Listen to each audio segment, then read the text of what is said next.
Hi everyone, my name's Callum Davis. I went to the Albion Uri and I went to Maharorty 6 years in a row. Best part about the Gaeltacht for me is definitely the friends you make when you're there and the crack you have all the time, whether it's in the house or in the college. I chose to do GCSE Irish because I wanted to be fluent in the language and to be able to speak it with my friends and to be able to speak it with everyone in the Gaeltacht in the summer. I think it's important that we all have Irish because it's our own language and we have to be proud of it. It's a lot more than just a school subject.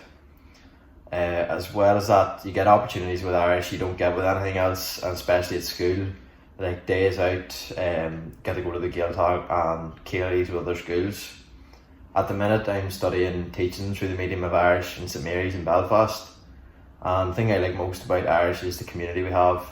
You always meet new people and you make new friends all the time, friends for life.